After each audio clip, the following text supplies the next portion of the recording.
Today I'm going to show you how to make your own ear wires. So we have some long ones here and we have shorter ones.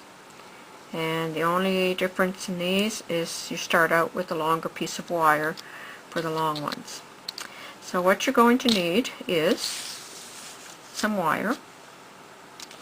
I have 20 gauge wire here. You're going to need some flat pliers. You're going to need some cutters,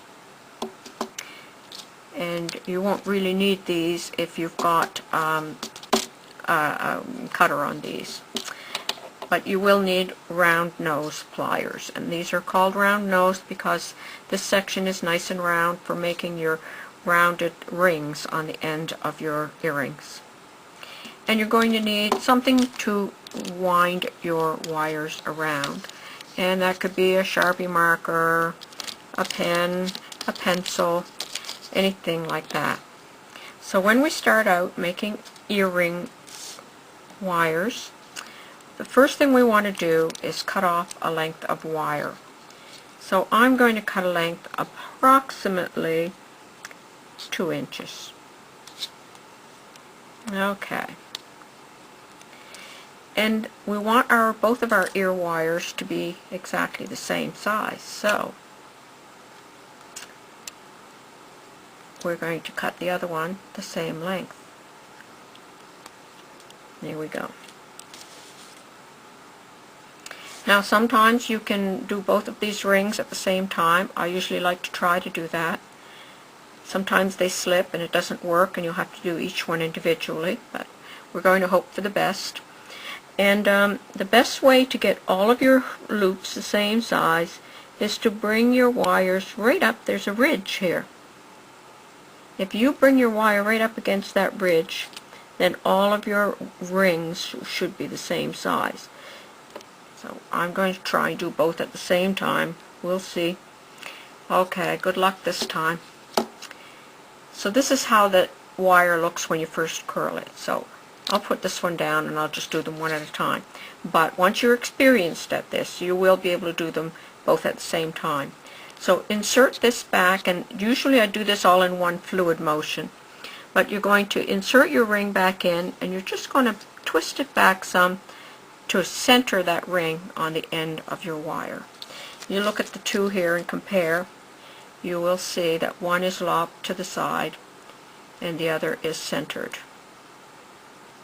Let me get these better so you can see. There. This one is centered on the wire. This one is over to one side. Let me just get that one centered also. Alright, now this is almost done. So I put these together, usually both at the same time. I want to wind my size because I want them to match. So I bring these two loops together, find something that I'm going to wind my earring wire around, and I'm going to use the Sharpie marker this time. And I just hold these on one side and on the other, and I wind it around the Sharpie marker. Now you can remove the marker, and this is the time when I check to see if one of my wires is a little bit longer than the other, and sometimes they are. So I will just line them up again